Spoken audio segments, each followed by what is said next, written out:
Assalamualaikum warahmatullahi wabarakatuh. Balik lagi bersama kreator amatir.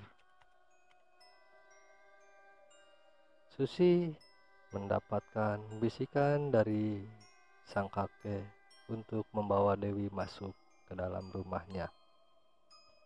Dan entah apa yang akan terjadi pada kampung ini, kita akan saksikan di episode ini. Sebelum kita lanjut, seperti biasa untuk teman-teman semua, saya sangat-sangat memohon dukungannya pada teman-teman semua untuk membantu mengembangkan channel ini. Dan sebelum kita lanjutkan ke ceritanya, alangkah baiknya kalau kita berdoa terlebih dahulu. Kita berdoa menurut kepercayaan kita masing-masing dan berdoa pun mulai.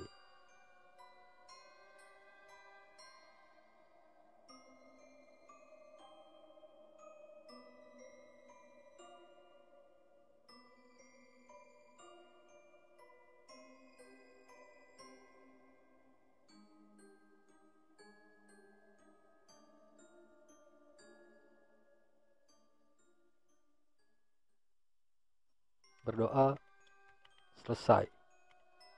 Inilah dia ceritanya. Sebenarnya aku nggak tahu pertanda apa yang disampaikan kakek Dahlan. Namun yang pasti apa yang disampaikan kakek Dahlan adalah pertanda buruk untuk keluarga kami apabila keluarga kami ikut campur. Disinilah Dewi meminta kejelasan kenapa aku menyuruhnya masuk. Namun aku juga bingung untuk menjawabnya karena aku juga tidak tahu apa yang dimaksud kakek.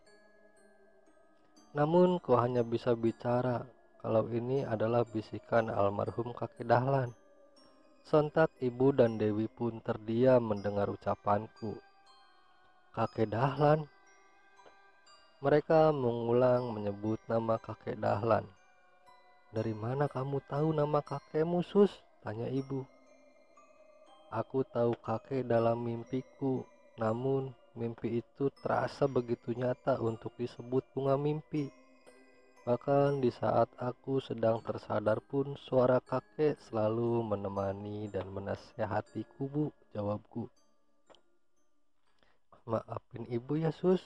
Ibu tidak pernah menceritakan tentang kakekmu. Bahkan nama kakekmu saja ibu nggak pernah menceritakannya padamu, ucap ibu. Iya Bu, gak apa-apa, Susi ngerti kok, jawabku. Lalu, apa kamu pernah bertemu sama kakek, Wi? Tanyaku pada Dewi. Dewi hanya menggelengkan kepala. Lalu, apa ayahmu pernah menceritakan tentang kakek? Tanyaku pada Dewi.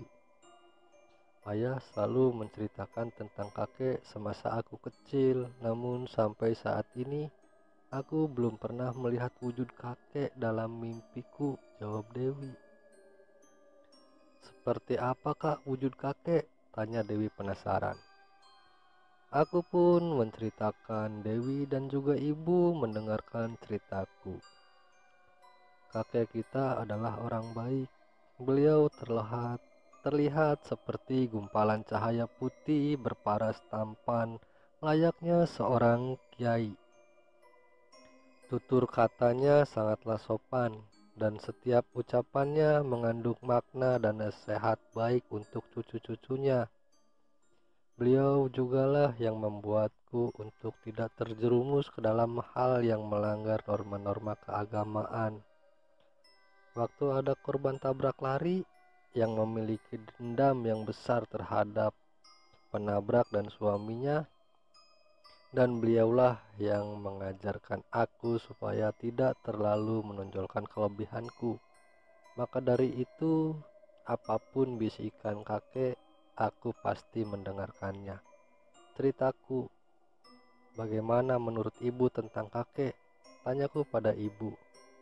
Ibu tidak tahu jelas tentang kakekmu karena pada saat ibu menikah dengan almarhum ayahmu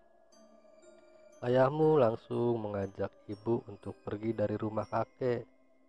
Jadi ibu tidak banyak tahu tentang kakekmu, yang ibu tahu dan menurut ibu, kakekmu adalah sosok laki-laki yang bertanggung jawab dan bijaksana dalam berucap. Dan beliau tegas terhadap anak-anaknya.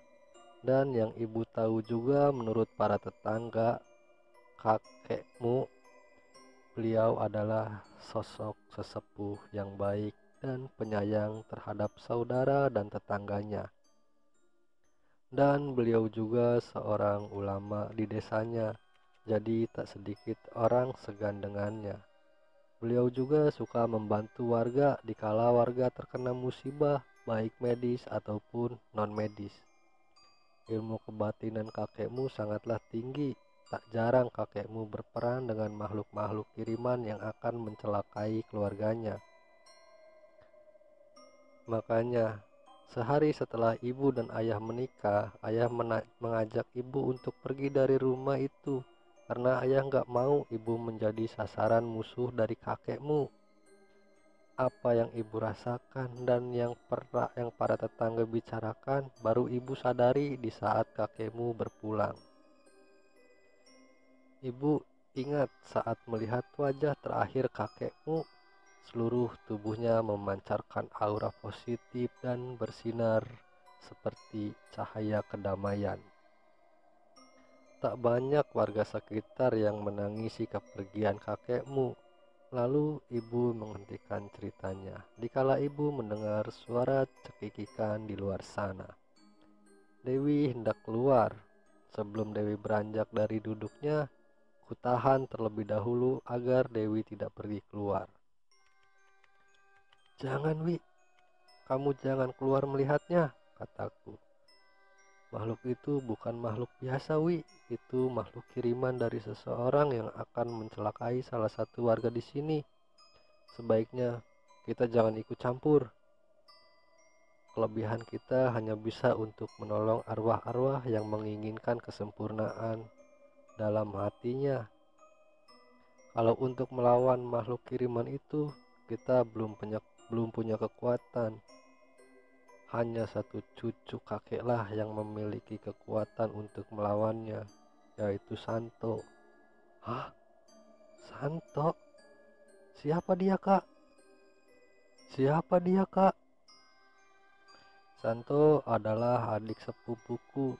Dia cucu dari kakek Dahlan, anak dari adiknya ayahmu," kataku. "Apa kakak pernah bertemu dengannya?" tanya Dewi. "Belum, tapi suatu saat kita pasti bertemu dengan Santo dan menyatukan kelebihan kita untuk melawan makhluk kiriman itu.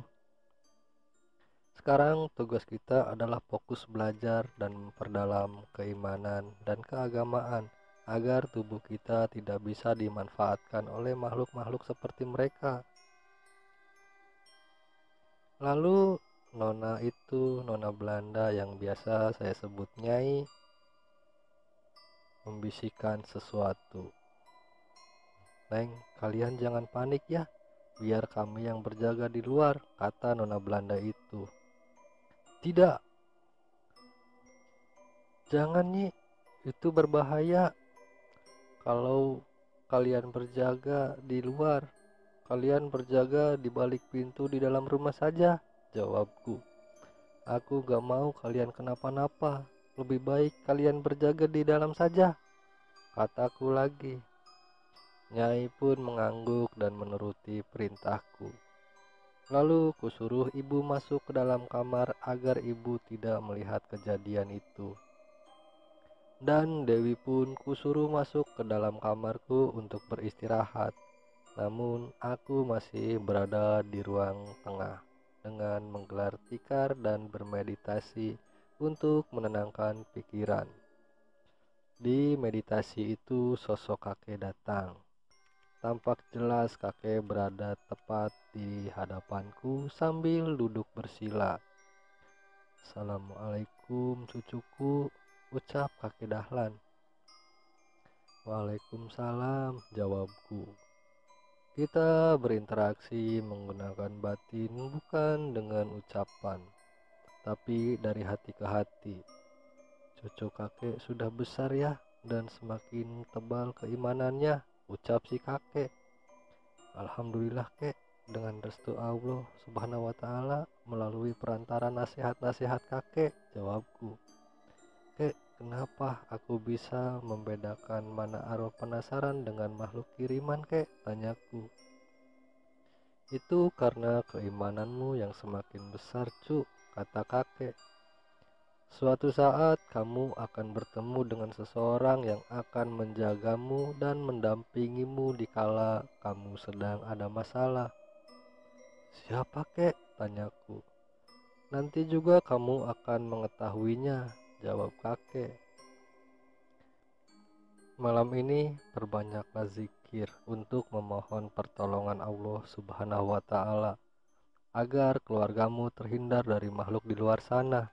Dan makhluk itu sudah mencium aura Dewi, namun sudah kakek sembunyikan rumah ini dari pandangan makhluk itu. Besok kalian harus segera kembali ke rumah pamanmu agar makhluk itu tidak bisa mencium aura Dewi. Berarti makhluk itu juga bisa mencium auraku kek, tanyaku. Iya, dia juga mencium auramu, namun berkat ketebalan imanmu dia tidak mengincarmu saat ini. Hanya Dewi lah yang dia cari. Karena keimanan Dewi sangat lemah, jadi makhluk itu berniat menghasut Dewi agar ikut dengannya. Begitulah sifat jahat mereka. Sekarang tugasmu semakin berat, cu.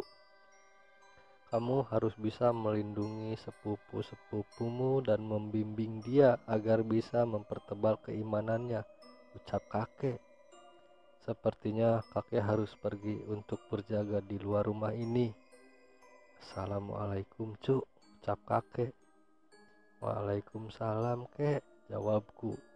Akhirnya kakek dahlan pun pergi keluar rumah untuk berjaga. Namun Nyai dan yang lain masih tetap berjaga di balik pintu. Aku pun mulai mengakhiri meditasiku penenang pikiran, lalu masuk ke dalam kamar untuk tidur. Namun tak kusangka selama aku bermeditasi atau relaksasi, ternyata Ibu dan Dewi memperhatikanku sedari tadi. Sampai aku pun malu sendiri dan menjadi salah tingkah. Sesuai pesan kakek, aku pun mulai berbicara dan memperjelaskan kepada Dewi akan ucapan kakek tadi. Dewi pun sedikit demi sedikit mulai mengerti akan perkataanku dan mulai sedikit bisa menenangkan diri dari hasrat untuk menolong makhluk itu. Setelah menurutku situasi kondusif, aku pun mulai beristirahat karena besok aku harus pergi ke tempat kos untuk mempersiapkan apa saja yang harus kupenuhi untuk masuk ke SMA tersebut. Dan begitu juga dengan Dewi.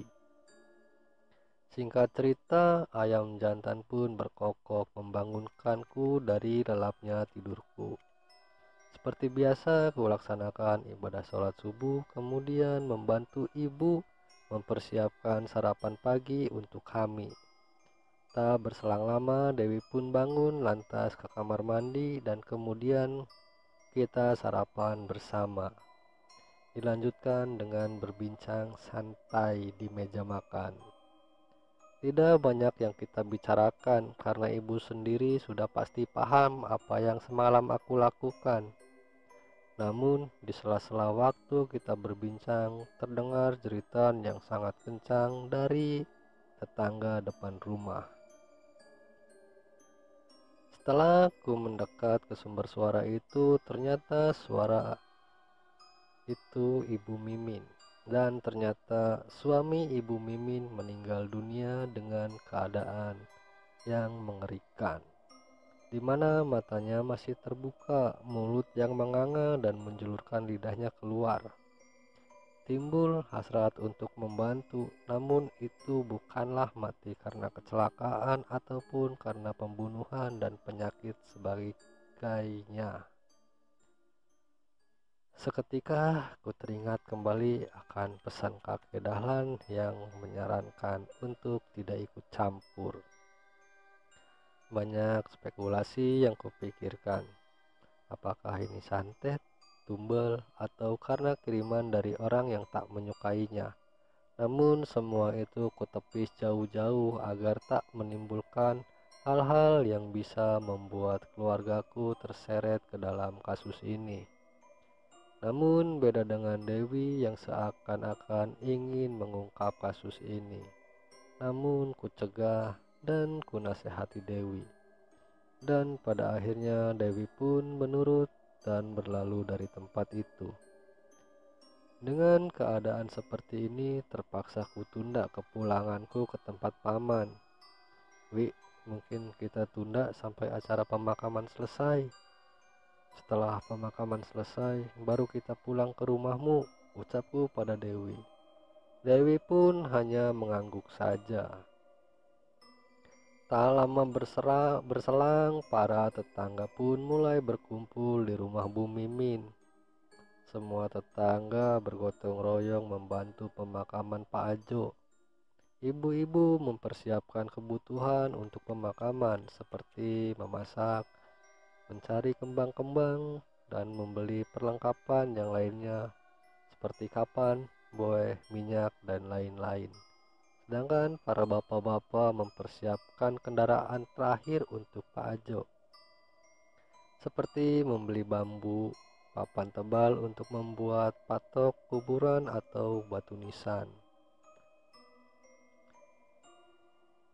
Setelah semua bahan terkumpul, lalu dilanjutkan dengan membuat keranda tradisional menggunakan beberapa bambu. Pak Ustadz Adi pun hadir di sana untuk membantu pemakaman Pak Ajo. Dikala sedang dimandikan, salah seorang yang memandikan menjerit sekencang-kencangnya sampai membuat warga di sana berlarian ke tempat pemandian terakhir Pak Ajo. Menurut keterangan yang memandikan, terlihat perut Pak Ajo bergerak-gerak seperti ada seekor binatang bersarang di dalam perut Pak Ajo. Dan setelah Ustadz Adi menghampiri dan melihat, ternyata terdapat beberapa ular-ular kecil yang keluar dari lubang anusnya. Setelah Ustadz Adi membacakan doa untuk mengeluarkan ular-ular itu, ternyata ada banyak ular yang bersarang di dalam perutnya dan keluar melalui segala lubang yang ada pada tubuh Pak Ajo.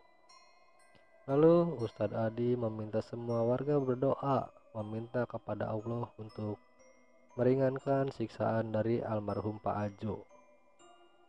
Dan seketika ular-ular itu menghilang, lalu terlihatlah benda-benda berjatuhan dari punggung Pak Ajo. Banyak warga yang berpikir bahwa Pak Ajo meninggal karena santet yang dikirimkan oleh seseorang, tapi tak tahu siapa orangnya. Pak Ajo boleh dibilang orang paling baik dan ramah di kampungku. Bahkan Pak Ajo pun boleh dibilang tidak memiliki musuh di mana-mana. Namun kenapa ajalnya harus seperti ini? Ucap salah satu warga. Banyak warga yang tak menyangka dengan kematian Pak Ajo yang seperti itu. Di sini Bu Mimin seperti tak berdaya. Bahkan sedari pagi Bu Mimin tidak sadarkan diri. Semua proses pemakaman adalah keikhlasan para tetangga demi meringankan beban Bu Mimin. Karena Bu Mimin tidak memiliki sanak saudara di kampung itu, anak sematawayangnya sedang berada di luar negeri menjadi TKW demi membahagiakan ayah dan ibunya. Bahkan keluarga dari almarhum Pak Ajo pun sudah meninggal semua, jauh dari tahun-tahun sebelumnya. Begitu pula dengan keluarga dari Ibu Mimin. Hal aneh itu pun tidak selesai sampai di situ. Sampai tiba waktu iring-iringan mengantarkan Pak Ajo ke pemakaman umum, Sesekali aku, Dewi, beserta Ustadz Adi mendengar suara dari almarhum Pak Ajo yang menjerit kesakitan. Namun apalah dayaku untuk menolong. Kekuatanku belum sampai sana. Aku hanya bisa beristighfar terus-menerus. Lantunan zikir pun terus dibacakan sepanjang iring-iringan mengantarkan Pak Ajo untuk ke rumah terakhirnya. Sesampainya di tempat pemakaman dan Pak Ajo pun mulai diturunkan ke liang kubur. Kulihat ada seseorang di balik pohon yang menatap sinis pada Dewi. Karena aku dan Dewi berada di tempat yang berbeda, jadi sangat jelas ku dapat melihat orang itu menatap Dewi dengan sinis. Sesekali ku dengar rintihan Pak Ajo yang berteriak, namun berkat rapalan Pak Ustadz Adi, jeritan Pak Jarwo pun sedikit melemah dan kemudian menghilang. Lalu ku kirimkan kata-kata kepada Dewi melalui batinku. Hati-hati Wi, ada seseorang memperhatikanmu dengan sinis, kataku pada Dewi. Iya kak, aku juga merasakan. Jangan lakukan apapun di sini demi keselamatanmu, kataku. Iya kak, aku ngerti kak. Namun orang itu masih saja tetap menatap Dewi dengan sinis. Sesekali berpaling menatap Ustadz Adi dengan tatapan yang tak kalah sinisnya. Singkat cerita, proses pemakaman pun selesai dan kami pun membubarkan diri. Namun tidak dengan Ustadz Adi yang masih berada di areal pemakaman. Setelah sampai di rumah, aku pun bergegas untuk pergi ke tempat kos dengan jalan yang memutar, dengan harapan tak bertemu dengan orang itu di area pemakaman. Dan akhirnya kami pun sampai di rumah paman dan kami beristirahat sejenak karena besok aku mulai tinggal di tempat kos dan mulai mengikuti masa orientasi siswa di SMA tersebut bersama Dewi. Dan untuk episode kali ini kita akhiri di sini. Kita akan lanjut di episode berikutnya. Jadi untuk teman-teman semua yang suka dengan video ini, silakan tinggalkan like, komen, dan juga share ke media sosial teman-teman semua. Dan jangan lupa subscribe dan nyalakan loncengnya untuk mendapatkan update terbaru dari video ini. Dan untuk mendapatkan update dari channel ini ya. Terima kasih untuk teman-teman semua, dan sekali lagi saya ucapkan wabillahi taufiq wal hidayah. Wassalamualaikum warahmatullahi wabarakatuh.